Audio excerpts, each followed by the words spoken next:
live show. If you are watching on YouTube, please subscribe and give us a thumbs up. That way you are alerted when we post content.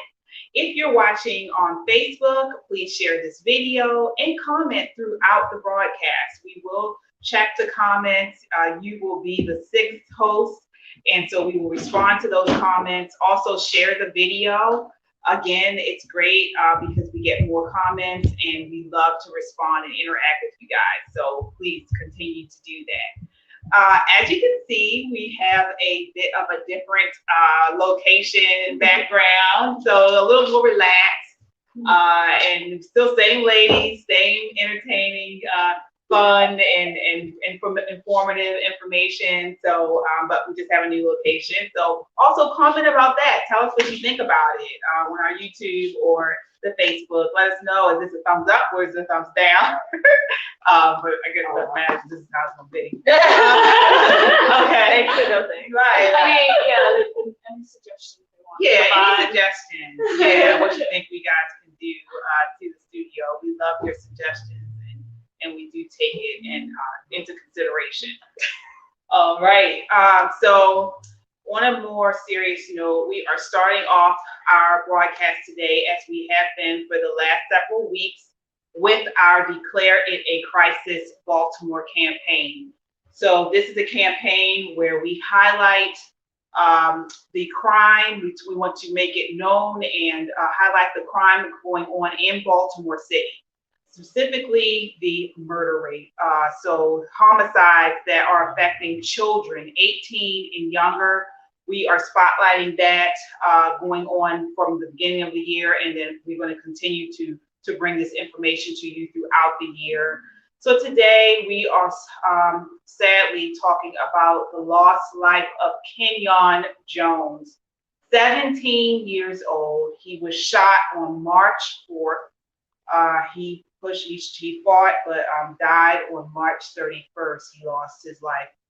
He was a victim of homicide. So again, hashtag this on all of your social media. Declare it a crisis, Baltimore.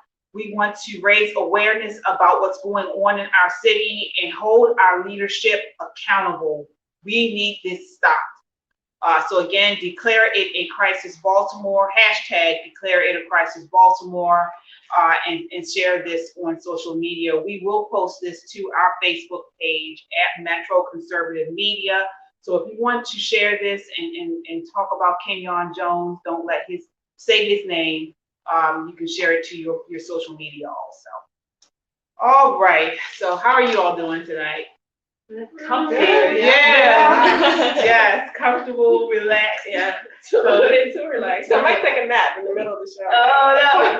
Declare a crisis. Yeah. Okay.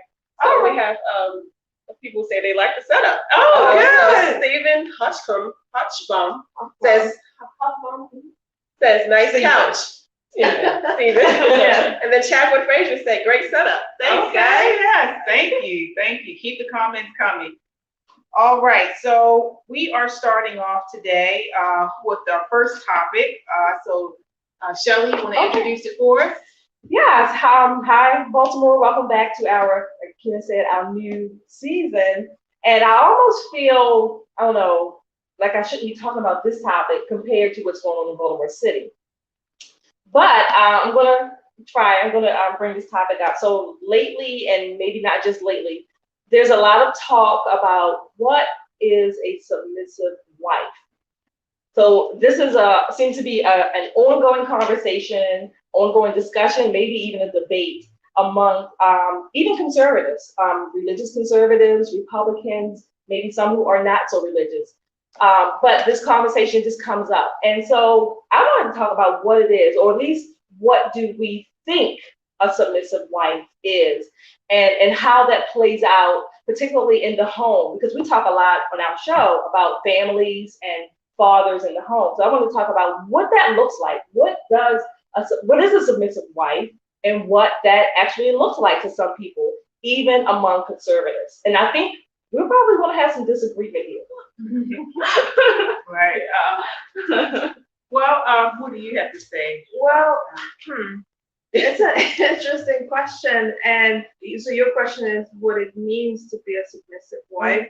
I think, well, I have two thoughts. First of all, I do agree that the man is the leader in the relationship, and also I do agree that there should be gender roles, and that I see that a submissive wife is someone who accepts her role.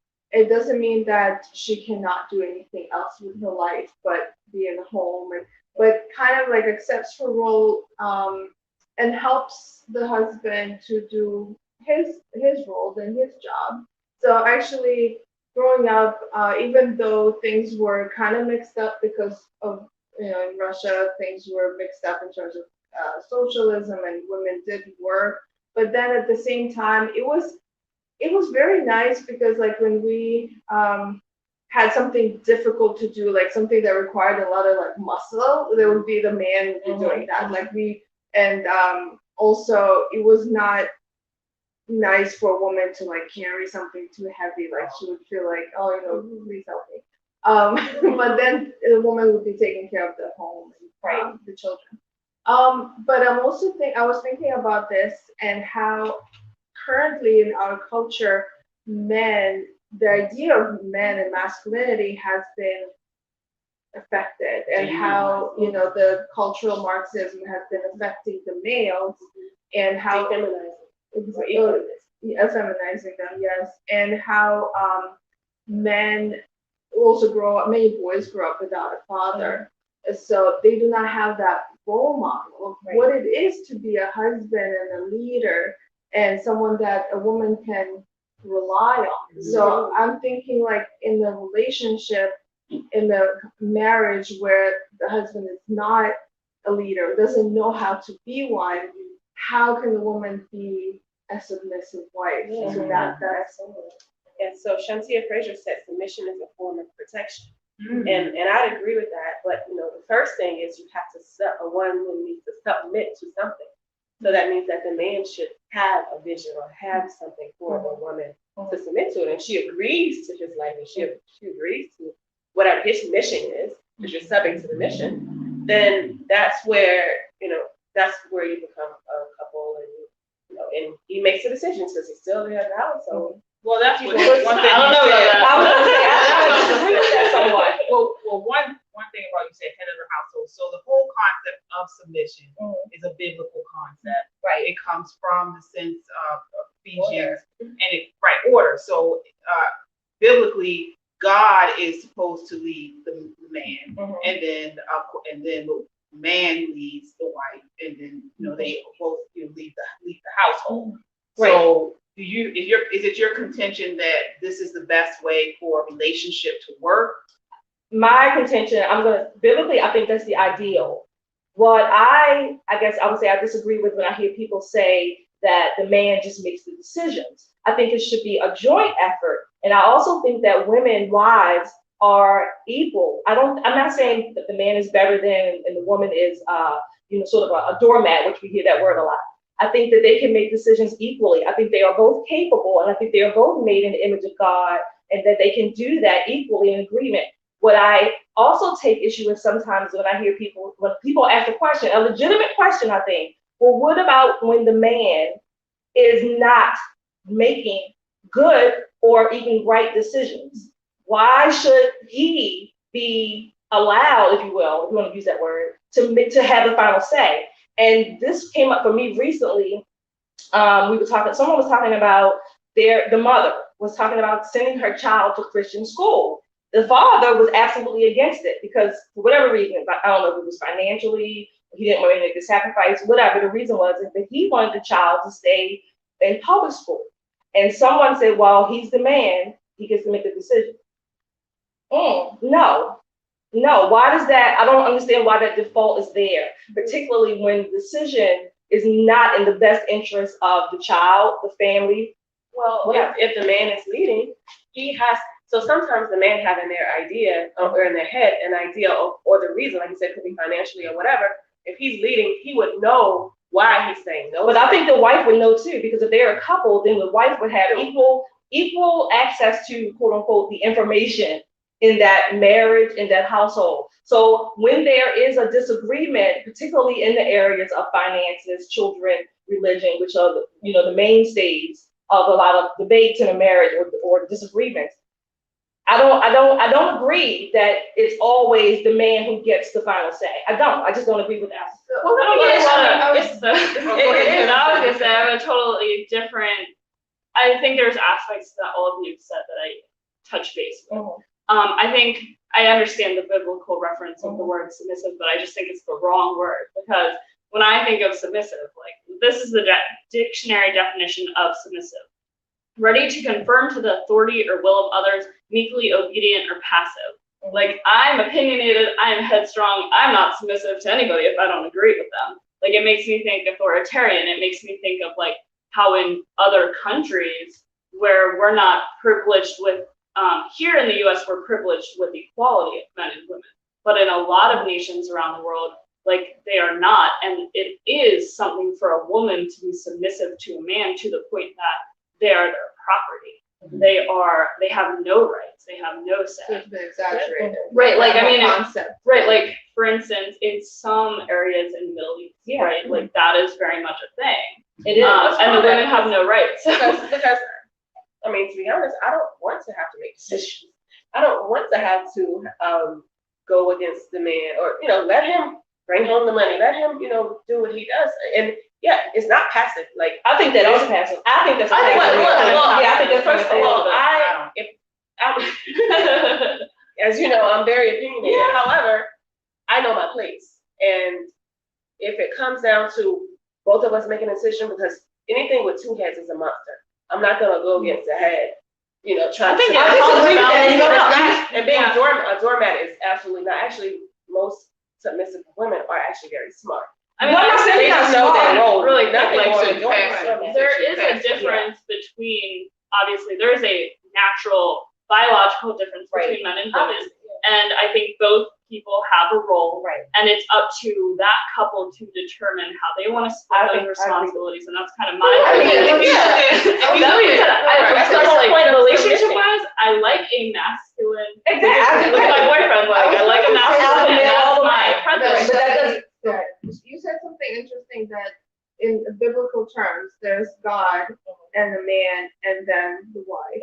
So, and what I was trying to say earlier, what I was saying earlier, is that in the current culture that we have, that is secular culture, it doesn't exactly apply, like this kind of hierarchy. So maybe that's why we're having these issues. Before you respond, we do have a comment here. Can you read that? Yeah. Shantia Frazier, if you properly vet your spouse leadership, submission is easy. Exactly. And And that's what I think. not only that, I view submission as loyalty, respect. Like, if that's, but I'm saying, like, that would be my view of So the thing about that is, support. you don't submit to just anyone. You're not going to submit to someone who can't make decisions. And if a man can't make a decision, honestly, marriage is for growth for the both of you. So that's his growth. And I think again, he has a whole family being responsible for it. I agree, and I totally support that. But your assertion that you bet whatever, I think that's important. Of course, you should do that. You should choose wisely. But as we know, if that's the case, we wouldn't have as many divorces as we had. Number one. And number two, people change. People can change, regardless. People can change. They can change for the better or for the worse. Let's say that. But number two, I want to say if, and I'm not saying if in the sense that I'm just like knocking out the word. I'm just going to use this as a phrasing. If that's the order, and it's God, man, and the woman, if man is supposed to make all the decisions, I don't think he would have given. What's the purpose of having Eve anyway? Well, I tell you what, help me. So let me finish. Of his equal. No. Yeah.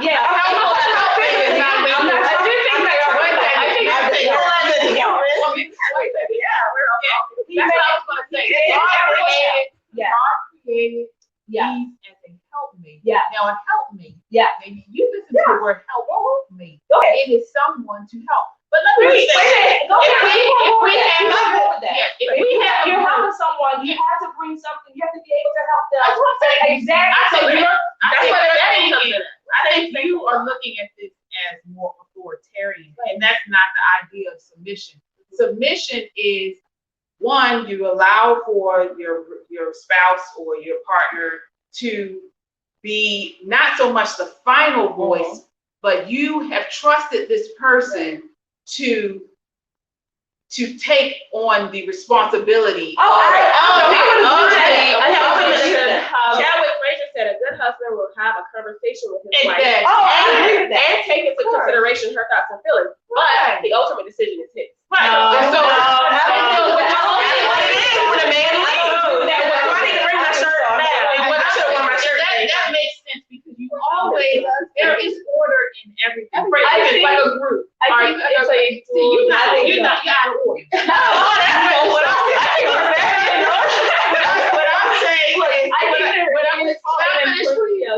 I'm moderator, right? Okay. So what I'm saying is, there's an order to everything. There's an order to everything. Right? There's an order to everything.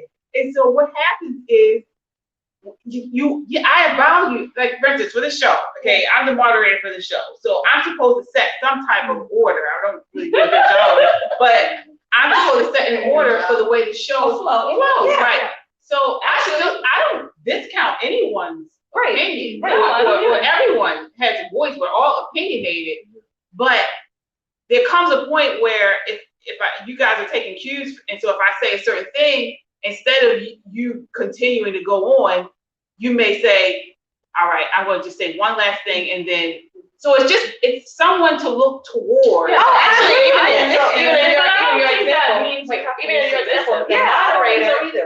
the moderator, you're moderating, but you're still second in command because people behind, there are men behind the camera that's telling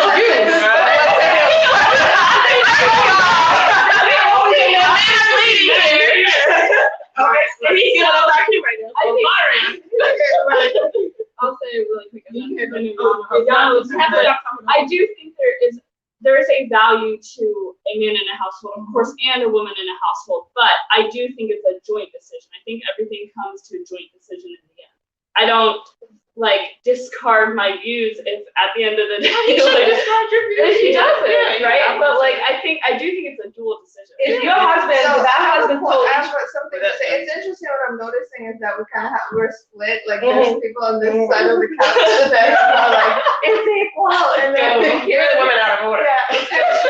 Let's leave. What I would say, it might be a bit controversial to some people, is that women tend to be very emotional, generally. And I'm not saying that there aren't women who are very, on point and orderly. Absolutely, there are. But generally speaking, women have a lot of emotions. We kind of feel things which we should be listened to because we have feelings that maybe, or senses that maybe maybe men may not have as strong. So, and the man has more of an orderly nature about him, and kind of like he knows how to get the job done without getting sidetracked by different emotions and feelings. So, and it doesn't mean that the woman shouldn't be listened to, but then I agree, he's the one who finally he takes in all this into consideration. Then okay, here's the final decision. Even if it maybe hurts something or someone, he's the one who's usually better equipped to make that decision. One second, we got to stop it on there. On that note, we do have to stop it. We will come back to this conversation because it is a very good conversation. And so we can talk about this all episodes. So we are moving on to the revelations this week from Fauci's released emails. So Yana, did you want to take it from there? Yes. So we've been hearing about these Fauci emails, and they've been released by Freedom of Information Act. They weren't leaked or anything, but there's also, what's interesting, a lot of them were redacted a lot, and a lot of these images or emails we cannot even read at all. And what I've been noticing from the leftist media is that they've been saying there's nothing incriminating there, there's nothing to see. So I want to just talk about it and see if there is something to see. So first of all, I just picked up some of the points that I thought were kind of big in there. There was a scientist who emailed Fauci about coronavirus possibly being engineered, and he just 2 days ago he deactivated, or it was reported 2 days ago that he deactivated his Twitter account. And Fauci deactivated? no, the person who emailed him saying, and that was back like it was really early on. Oh yeah, it was in January of 2020. It was Kristen Anderson, a virologist at the California Research Institute. He emailed Fauci suggesting that the coronavirus may have been engineered. And you know how it was, we were told that it was a natural occurrence in the bats, and that's what Fauci kept saying, that it was a natural occurrence. But he received this email in January of 2020 saying, we're not sure really. The person who emailed him, is it someone that he could have discounted? Like it was like, oh, this guy doesn't know what he's talking about. Well, he's a virologist at Okay. a California Scripps Research Institute. Oh, Yeah, I mean, people give too much credit to Fauci. Like, they just over trust. So, and even though, another point to that is that there were 3 researchers at the China Wuhan Institute of Virology that became sick in November 2019. And so that's another point to note, like, well, what made them sick? They didn't go to the market where we were dealing with the bats and things like that.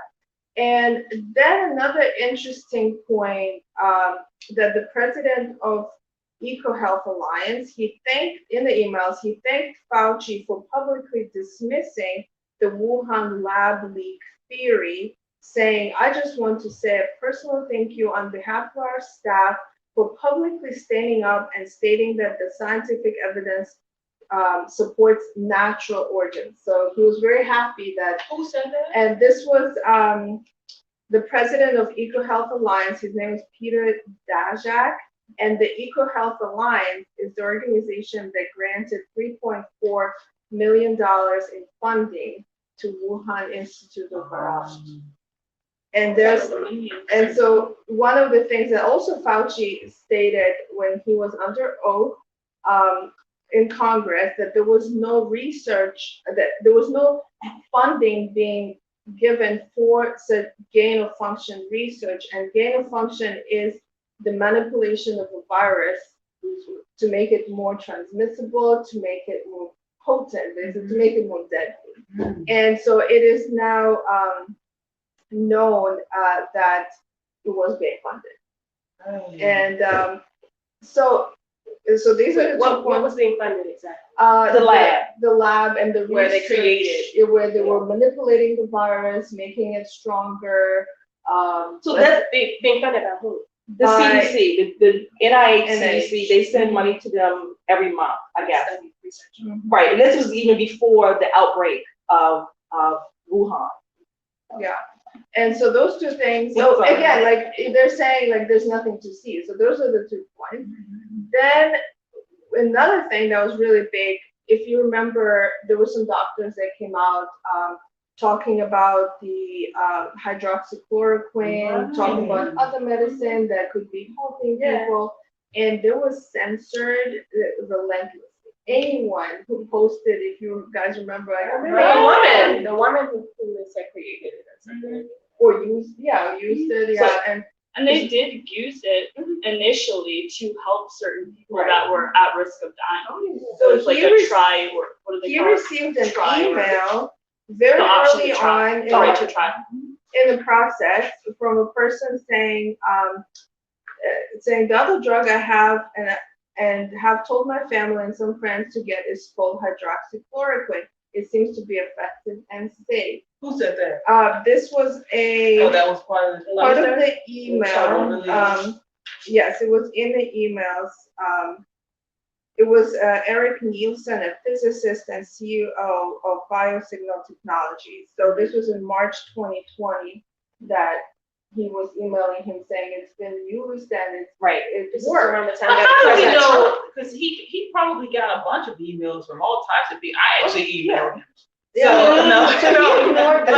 Right, but I mean, how do we know? How can we gauge what is worth someone that emailed? I think this is a big deal. So recently, I'll read this from a Forbes article, but Facebook just lifted the ban on calling coronavirus man-made. Okay, Right. think about, so they instilled this ban about like 8 months ago, all social media, Facebook, Twitter, Instagram. There was an email from Zuckerberg. Yes, there's an to, email from Faux-chi Zuckerberg. as well. Oh, And right. yeah, that's And what what he said? He said that he was starting, it was called a coronavirus information hub at Facebook to make sure that people can get authoritative information from reliable sources. But keep in mind, they censor Right, all exactly. doctors, physicians, individuals that like spoke up against the way COVID was being handled. So the point I want to make about the Facebook thing is they are now removing that ban, which means like they have to have a reason to remove that. right. They have to know something, and there's got to be enough of it that they're going, oh shoot, we better. So last fix year ourselves. I was one of several people who were out protesting. As you all know, I was protesting in Annapolis, the lockdowns, the scandemic, all of this, and the information that was coming out, including about HCQ, hydroxychloroquine, and there's another medication, ivermectin, that has been used in other parts of the world. So part of our protest was that we were not being given, we, the American public, was not being given the full story, and there was censoring. One of the doctors that was censored, someone mentioned a female, her name was Dr. Simone Gold, and she was fired ultimately, but she was an emergency room physician with decades of experience, and so she was initially, I think she was administering HCQ.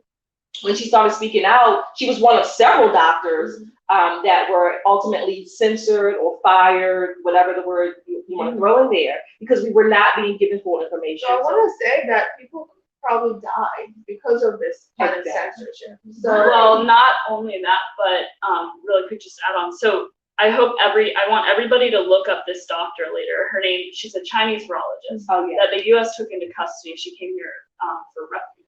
And her name is Dr. Li Menyoung. And 8 months ago, only five news stations, only 5 news stations covered her story. In the US, only Fox covered it. Tucker was blasted for sharing her story. And this is a woman who worked in the lab as a Chinese virologist, and she came and she had proof, she wrote a paper, all of this stuff, and the media totally hid her from everybody. And again, only 5 news stations and only 1 in the US posted information on her, and she was talking about how in China, and remember, it's communist, right? So in China, she said, not only can the people not say anything, like she said, there's people that are not being treated when they are explaining that they have these problems. The doctors cannot speak out. Nobody can speak out. And this lady ran to the US, they went after her family, and people were trying to label her as false. And it's like, why would this lady risk her life, her family, everything? I think it's so unfair that we were dealing with this. Well, people were all given this virus, like, here, go deal with it, but you can't find information. Like, you can't hear different sources. And so the leftist media is saying that, well, Fauci was under a lot of pressure, he was so busy, and that COVID was evolving, that he didn't know. So he didn't. So let me ask you this. He completely. So why is this? Why have they censored? Why did they cover it up? What did we say? And did you hear that in 2017, Fauci said that no doubt, in 2017, Trump will face a surprise infectious disease outbreak. That came out last year. That was out too. One of the, to your question, I have my personal opinion that it was all related or mostly related to stifling or stopping Donald Trump. Even a worldwide pandemic to stop.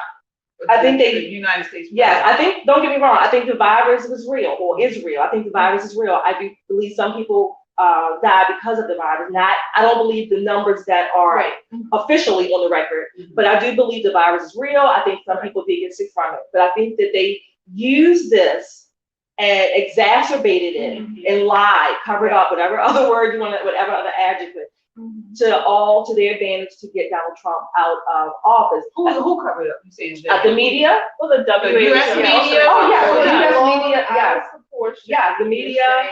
A lot of the leftist/Democrat Party and the Never Trumpers. And the WHO. The international entities. You mentioned something about 2019. Now I have it on, I would say, good report.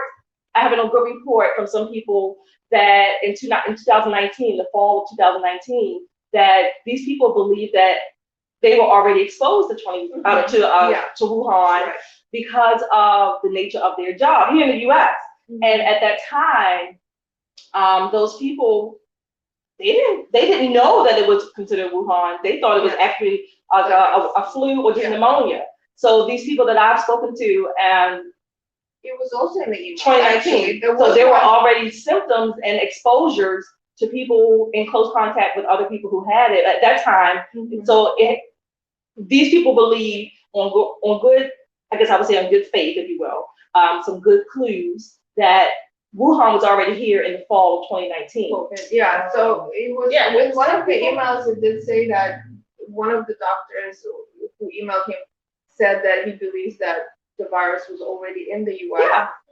Or like November. Some people that I know personally said they believe they had it last year. Last year. So is this new information? But they didn't die. Is this new information based off of the email? Is this? I think the So only my difference question is people like, are believing what do people think? Did he hide information from the American people? Did he lie? Did Fauci lie to us? And was he just unaware, or was COVID planned all along since he mentioned something in 2017? I don't know. At least we can ask these questions. Yeah, we can ask the questions. One of the things someone said, you said why to your other question as well. I want to, not so much why, but one of the things, as much of a Trump supporter as I am, and if he were to run tomorrow, I would probably be the first one in the line. But one of the things that I was angry about, upset about, is that he did not fire Fauci during the pandemic, the height of the pandemic. I just like, I think that was one of his, that's one of his Achilles heels. I think I agree that he should have. So I was doing some research, and it said that under federal law, he doesn't have the power to fire Fauci directly as a career civil servant and remove him from government. But he didn't have to use him for his spokesperson. Right, and he could have taken other measures, but it sounded like then Fauci could appeal, and it's this long-winded process. I kind of feel like he kept him on to appeal to the left, almost, and I do think that was a mistake. I think that's part of his Achilles heel. I think Fauci is, I definitely think he's in on it. In on what? Just, I think he had knowledge that he would tell. That he is saying. Well, I don't know that I don't know that he was aware, like, Wuhan is creating this virus and is going to expose it, right? But somewhere along the line, he definitely knew that they were experimenting on this. Right, and I have no love for Fauci, but I'm going to give him the benefit of the doubt. I don't think, quote unquote, they thought that the disease or the virus was as transmissible so quickly as it was.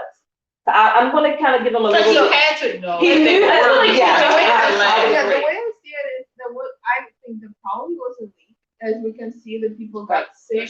Right, and that's a part of out of their control. Right. And that means they blatantly made up this story about the vaccine, right? And censored anyone who said that there was a leak. Right. Well, the lady again, Dr. Lee Young, blame all of these diseases on the animals. So if you guys watch some of the videos from Dr. Lee Young later, she talks about the way, and she wrote a whole paper. And you can, hopefully, they haven't taken the paper down. I had screen recorded it at the time and videotaped it because I knew it would be taken down. Yeah, so I'll have to like scroll through all my videos to find it. But she wrote about the way it wasn't just that DNA, they added other animals' DNA, and they were trying to create this virus that that essentially couldn't be cured. And the other thing is, I just want to make a note. I feel like almost the biggest people that should be held responsible, besides the Chinese government, is big tech social media. Because, first of all, regardless of whether it ended up being true or not. Who are they to withhold information and debate from people? There was this meeting, right? There was a meeting with Governor DeSantis, and he had a meeting of all these different panel of doctors that had been censored from all over the world. And essentially, they said science in particular needs to have dissenting views. Right. So how, like, everything has So we dissenting were views. basically not allowed to listen to the scientists, and we had to listen to Exactly. Zuckerberg And don't and forget- get decisions on what we should know about this virus. Money's tied to everything. Exactly. And it Like, became very everything's an political. So industry. the virus was politicized, and itself, it was probably, just my opinion, I think it was a leak. It wasn't something that probably they didn't intend, Right. but, and it was also not such a strong type of virus. You know, they were still working on it, so they didn't get it to the point of it being very, very strong. So, but then they had to pretend that it was such a deadly virus. So So this that's is not- scary. This is kind of scary because when you think about it, it's either one end where you say Dr. Fauci is supposed to be this brilliant man and he's supposed to be Wear this, 3 masks. right? And he didn't know that this was being worked on in the Wuhan lab, and so it just Well, he doesn't said make he sense. didn't know. So how come we didn't? But Yeah. he knew. Yeah. I mean, and so then you think about, okay, so you know you knew this, and then you fabricated the story about what was happening with these bags. So it's very spooky. And then I know we were going to end it on this, but now we have these UFOs. So what do they know more about that? I mean, this is it makes you really. It makes you think. You know, the government is continuing to hide things from us. Well, it's not unprecedented. Right, it is not. But the way the media is such a propagandist tool, they used to be our one to look into this and question. Now Now it's no more question. Really got big. Agreed. By the way, the 5 media companies that shared the Chinese virologist story, they started getting all this backlash and stuff too. Like, nobody's saying. So now I wonder how these people feel. The ones who are saying, "Oh, Fauci this, Fauci that." How do they feel now? They're trying That to these layers are being cover up. peeled back. Oh, They're I'll trying say to justify him. one of the Yeah, people on well- my timeline, she who was like a Fauci fan, or I should say stan. She came out and I was on a post up the other day where she said, now she's saying, well, I don't know if the lockdowns are being questioned as how accurate and helpful they were, but the masking is still beneficial. I said, I did like that. I said, come on, girl. Yeah. Come on, Is girl. there doctor grade medical grade? Yes. Otherwise, no. You are ridiculous right now. You are. But okay, we'll move on. We'll continue to follow that story. So moving right along to Baltimore City Schools. Oh, yeah. See, it was confusing because I know. this Baltimore City Schools, that closing. But so yeah, there's an article that came out not too long ago that Baltimore City schools are actually passing everyone. You get a pass. You get a pass. You get a pass. They're passing all the students because of the pandemic and the virtual learning. That there are challenges for the students that, so most of them that failed, they still, they're going to pass them. What's going to happen is next year they're going to change the curriculum to compensate for what those children that they passed lost, or the academia that they didn't learn or gain. But it's just, and the other counties, I think Baltimore City is the only one that's doing it. Baltimore County, they have summer school that they're gonna. That makes sense. To get them to do it. Anne Arundel, they are changing the way that they're grading to satisfactory or unsatisfactory grades to where they can make it up later on. But Baltimore City is the only one that's saying, hey, we're just gonna pass everybody and make it up at the end. And here we go, Baltimore City schools again. Right? So what do you have to I mean, I advocate for a total, doing away with the Baltimore City Board school board. We need to just, I guess, wipe it clean, start over. Maybe we should have, I hope Baltimoreans would want to have, take it to the board at the city council and a charter amendment, an amendment to start a petition to get rid of the board of school electors. Alexandra, do you agree with the decision to pass the law? I mean, to like for the students. The cities Have just something take that- that. No, absolutely not. So when we think about like COVID right now, and we have talked a lot about areas in Baltimore that don't even have internet. So I forget who I was talking to about this story, but there are teachers that literally had to go knock on doors of students' families because they couldn't reach the parent by email. They couldn't reach the student by email. So in effect, you have an entire population of students that had no schooling this year at all. They weren't in the classroom and they had no internet. So what school So I did totally yeah. understand, I do understand why they want to do this, because And I mean, why? the kids definitely missed out Right. on the year of school. But then at the same time makes me think like, well, should they repeat a grade? So yeah, what is the alternative? Yeah, what, like, should they repeat a grade? I mean, that would be, I think, more, The education. mental, Well, ultimately, but they're then gonna the fail. emotional. Punishing the kids, and that kind of goes back to what I was just talking about, this whole,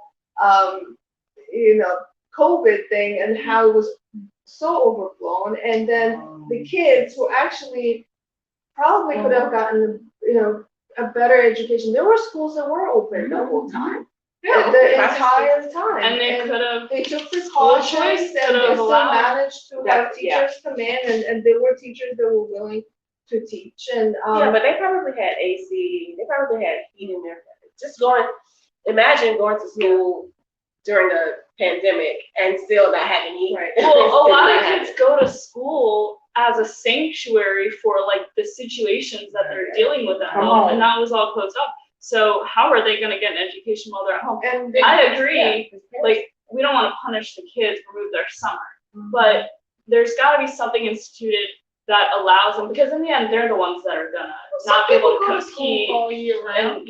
Yeah, There's that's some true. countries I do. mean, think about the way in college, summer school, like it truncates, is that a word? I don't know, truncates. I like my it truncates all of the different semester length, like during the school year. A semester is what, like 4 months, and then they shrink it into summer school program of 2 months. So there's ways to do it. Well, some people did keep their kids back too. Some people said, you know what, Jesse didn't have a good year, a real full year, so I'm gonna keep them back and have them repeat the year. And honestly, to me, that makes more sense, because now when you pass these students on, they are now, this 8th grader who didn't get 8th grade is now going up against an 8th grader who got a full 8th grade. And they're being asked to do things or know things that they won't necessarily know. Sadly, in Baltimore City, honestly, I don't even know if it makes that much difference. Yeah, that's what I'm saying. a good point, because we have That's what students I'm saying. that Because did they it pass them anyway. away. So They were Shonda Jefferson, she said city schools always pass kids along. You can only get held back once in your K through 8th grade. And the students know that, parents know that. In Baltimore City, and we're talking about it, but honestly, I haven't seen or heard a lot of Baltimoreans with students in school talking about it. Well, I haven't. Mayor Brandon did talk about it. He talked about how people aren't hiring Baltimore City people, and this is why. They're uneducated, and they're not getting good education. They don't have a very good workforce development. And so why would I hire somebody in the city and I know they're not going to do as good of a job as someone? But to your point, that's what we're saying. I don't see a lot of your average Baltimorean parents. I don't see them raising a fuss. Yeah, and that's Because they were I think involved that- in the first place. I think that parents or individuals should be more involved in education of their kids. And so I've been tutoring kids throughout the entire pandemic in person. And I could see, first of all, that online schooling was not working. Right. The No, I kids- can say it. Yeah, the kids were not even paying attention to what was going on there. And so they need this in-person interaction. And what a lot of parents did do is that they created these learning pods where they put the kids together in a neighborhood. They paid, it actually doesn't cost that much if you put a lot of families Co-op. together. Yeah, I was Yeah, gonna say they little all throw, private some money organizations. in, and you pay like $10 an Or hour. did that happen in Baltimore City a lot? I'm sorry? Did that happen in Baltimore City a lot? No.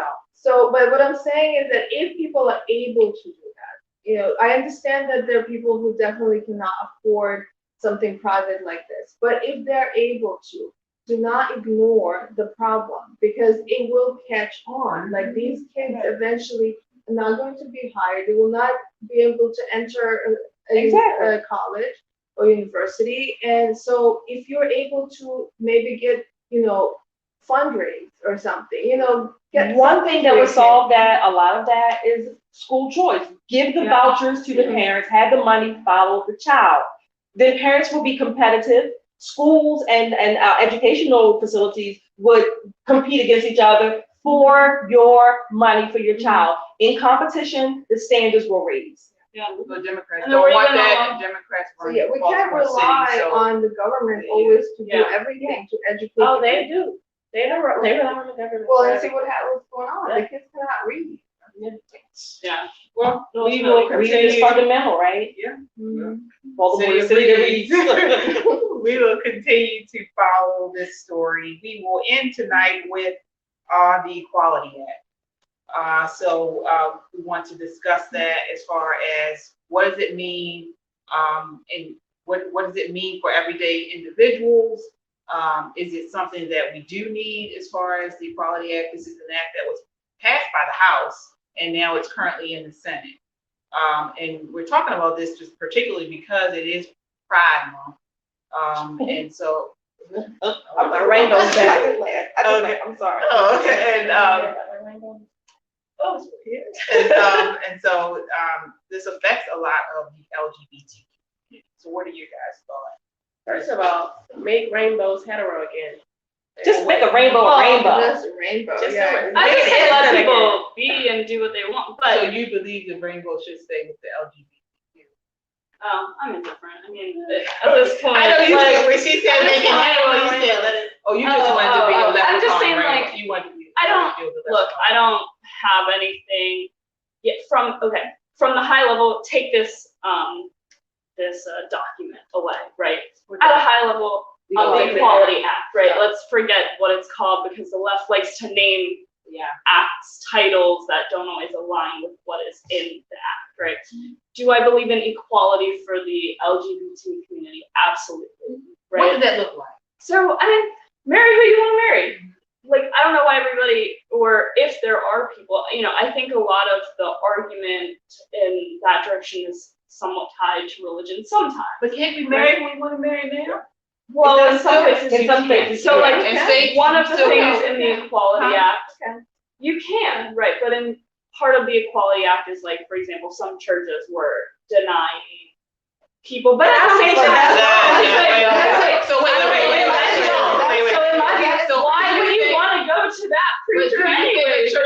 All churches should be required to marry everyone? I don't know about those bills. I mean, look, private companies can fire somebody for no reason. But What about public churches? companies? You I don't just think mentioned all that. churches You should marry believe that homosexual church- couples. I don't think all of them should be married. But you believe churches should lose their autonomy to marry certain people. I don't think You think they should be required to marry same-sex couples? I mean, this is my thing. I'm like, first of all, if a church wants to deny you, why would you want to go to that church? It doesn't make sense. But they do. That's why Second of all, I think it's more individual based. So like an entity itself, like I don't know that I would say the entity should say, hey, absolutely not. But the individual preacher doesn't have to marry somebody that goes against their own views.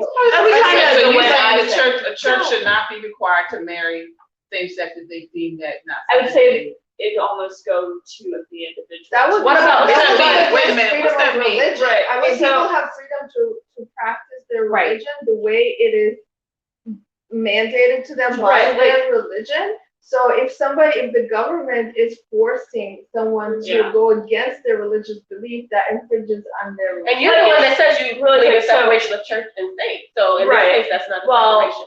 some of my views about Moving right along. Yeah, we're not gonna get No, into it. because I look at the church as a government entity in a lot of regards, but But it's legally, not. well, I see what you're saying debatable, in some way, but I don't know. because a Think lot about of the churches, money a lot of churches goes take into money from the churches. government. When you take the money from the government, Money there are that's a stipulations that reporter. come with that, which in a sense can water down, if you want, What lessen. money do they take from from government. Oh my gosh, religion and politics have been in. Oh, you get together. so much fun. But yeah.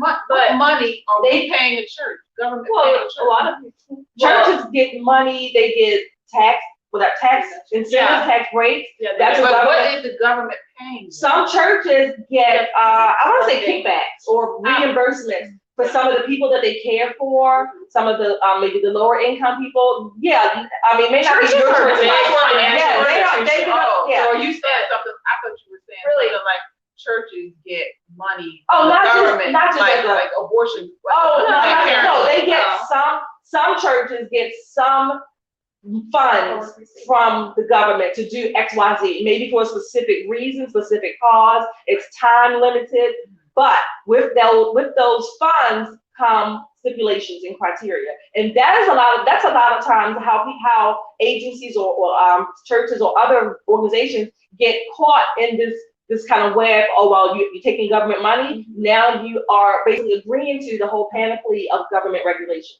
So Going back to on the your Equality point. Act. Yeah, so Yeah, I we'll don't stay on think equality. let's say there's a gay couple that wants to get married.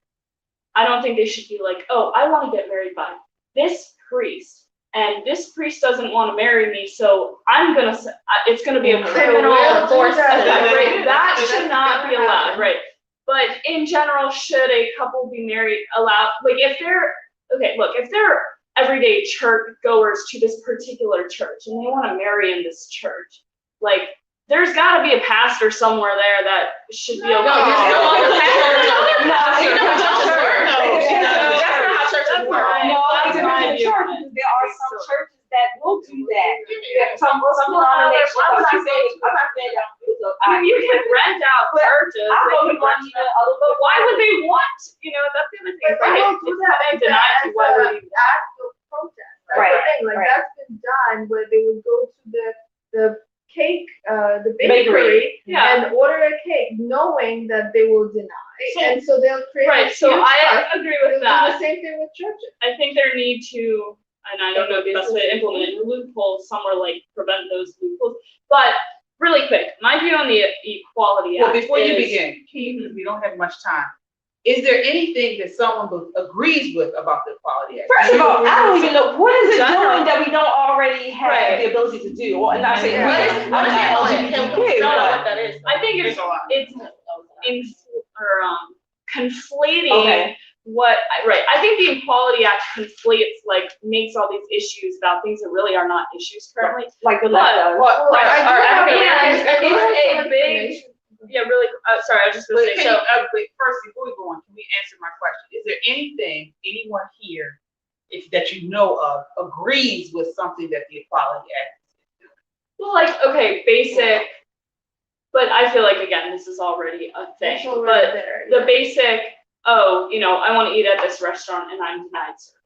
That doesn't But we really don't happen. have laws I yet. know, I agree, I that's what I'm Honestly, saying. I don't understand or know what this act is supposed to be doing that we don't already have. So we have a comment that says the Equality Act is huge. The act is good for people or other groups as well. For example, it helps men as well. And what is the child support problem?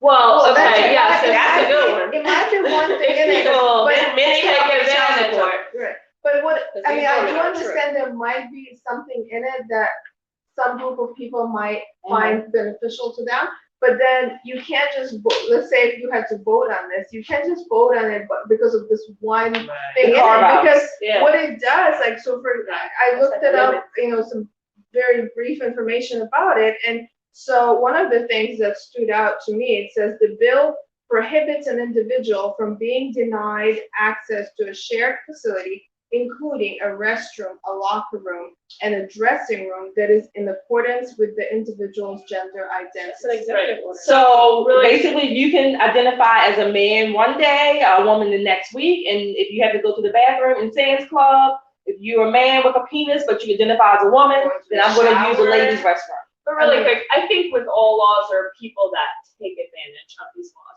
For the average person, my kind of view on that is, like, I feel like there needs to be a lot of little, like, points that are excluded currently. Like, okay, you know what, if you're a Well, that's the thing transgender, that we really need to quickly, know. if you're a trans, Right. I feel like currently, if you're a transgender woman, meaning you're a biological male that looks like a woman, and you actually look like a woman, guess what? No woman's gonna complain. They're not even gonna know the difference. How are Unless we you gonna have say that something, criteria? right? Who's gonna So, be checking? no, I know. that? I'm just saying Right. in What you worried general, about checking I'm saying Adam's there's apple? no reason for the law. I think it's like an extra thing because we already function this way as a society. But really quick, sorry. So I just wanted to say, first, I thought a Louder with Crowder episode described it well. He said, this is not, hey, we all deserve equal acts under the law. This is kind of like the Green New Deal, right? It's a laundry list of leftist ideologies that tries to criminalize dissent. They throw in all these other things, not related to LGBT, in here, that, and then they try to get it all passed under this equality. When you said if the person looks, let's say, like you said, a person who's transgender and looks like the gender that they identify, I mean, if no one can tell, then they don't have a problem. Right, that's what I'm saying. I'm So saying. why do we need this That's what I'm saying. They like to wave that flag that and everyone don't exists. exist. So if someone with a beard is saying I'm a woman, like that, I feel like that's what it's who it's for. That's and also I don't like when they're basically they're adding to the Civil Rights Act of 1964, correct? And so it always bothered me when they kind of compared race to gender identity or Sexual sexual orientation. That's not the Those same are struggle. not the same things at all. Like you can't do that. Like that is crazy to even. And I feel like the LGBTQIA LMNOP community is riding off the backs of racism and all of that, and that's just not fair because it's totally different things. And people want to say, "Oh, it's a choice," but I mean, it's not a choice.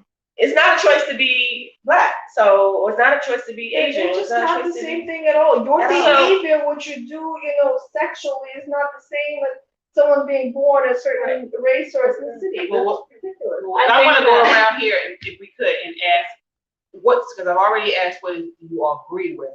Can you say one thing that you disagree with that? The bill, the whole bill, the whole bill. I disagree with it on principle because it's unnecessary. Why do you feel it's unnecessary? Because it's creating or it's posing problems or situations that are not. We already, even if someone was discriminated against, we have laws on the book to already deal with that. I think it's accessory, it's accessory, EX. It's another way for feel-good politicians and groups to sort of get their Jones off as if they're doing something. They're not. They're causing more confusion, more dissension. It's unnecessary. It's a waste of taxpayer time and resources. Well, what about, let me just ask you this, because one new thing the law does talk about is adoption. So LGBTQ same-sex couples have gone to courts and said they feel like one group, Catholic Charities, who only allow foster care and adoption to heterosexual married couples. Don't even let someone sing for religious adoption. organization, right? And so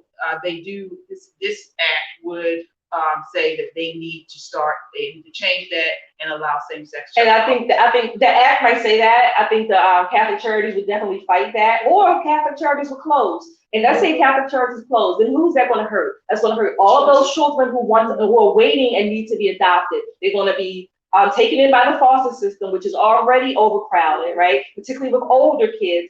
Babies will tend to get adopted much quicker than older children will. So we'll have a more flooded foster care system if Catholic Charities closes because of this. Well, let me ask you this one, if I could jump in. So what do you say to LGBTQ advocates who say that heterosexual couples that adopt children that may identify as gay or lesbian, they feel like it's some type of abuse because sometimes these heterosexual couples will then try to deny that these children are actually What I would say is that you can reverse that argument. What about two gay people who adopt a child? We don't know their child, let's say heterosexual, but then two gay people adopt them. Aren't they doing the same abuse in principle that they say that the heterosexual couple is doing? And how about those families that will hear a child say like, "Oh, I think I'm a girl," or they will assume that the child is transgender and they'll start putting dresses on the boy.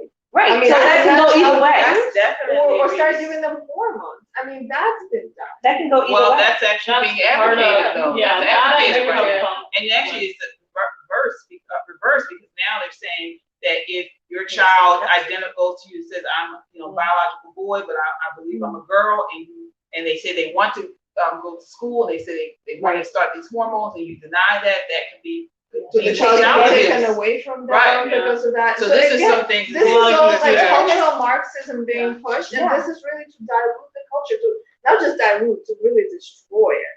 Like that's what it's doing. What do you say? I'm sorry. I agree with you that this is like an unnecessary bill because so many of these things are already in place. If you discriminate against a transgender person in the workplace, guess who is winning in court? What about Not, something different right? though? What she did said. Do you have something else that you disagree with?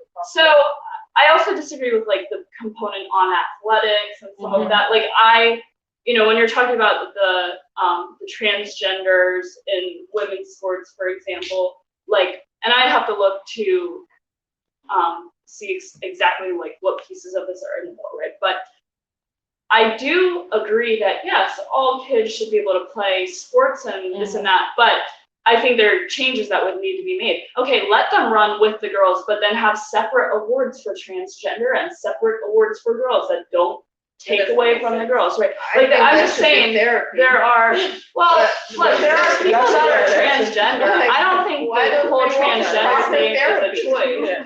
Well, okay, wait. I think there's within the LGBT community, I think there are people that are 100% born that way. Why would anybody? There's no proof of that. Why would anybody? There's no science. So whether it's transgender or gay, I think it's like any other gene and There probably is. So really quick. So Why you don't would believe in anybody- gender dysphoria?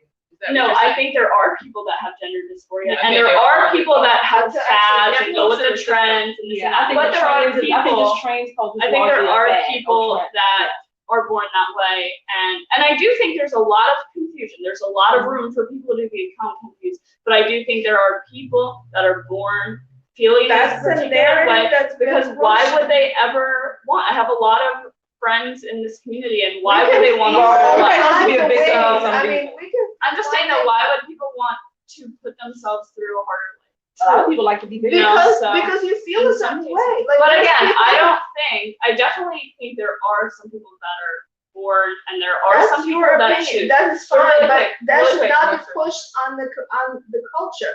That is a Well, valid right. opinion. I'm Well, not it's like saying that you're born a opinion is woman. wrong. It's like saying you're born a woman and then you Exactly. don't I'm have not rights saying that are your woman. opinion is wrong, but what I actually do not like is that a opinion of a person who disagrees with that is being suppressed in the culture. Well, I People think who say that no, religious we're not born that way. No, I think it's more of a I'm not religious. religious. No, I'm not talking about that. I'm not talking Really about quick, religious let's- perspective. So what I'm saying, this narrative has been pushed on our culture, on the whole world, even though there's absolutely no scientific proof that a person is I think there born is that way. scientific proof. And the other thing, okay, but look, at the end of the day, we don't want people. You go to other countries, people are prosecuted for being who they are. I'm not saying that they should. Right, We should be right. I know that. I know you're not prosecuted. saying that. I know you're not saying I that. don't think we should But- carve out laws as based on the exception. I don't think the exception should be the law. Right. Which is what I think this bill does. No, I don't think the That's exception all. should be the law. That's what And I don't think people should be criminalized for if they're a pastor and they don't believe. I also say, why the heck would that person want to go to the pastor? But really quick, since the left likes to put these big laws together, right? Well, is this something new?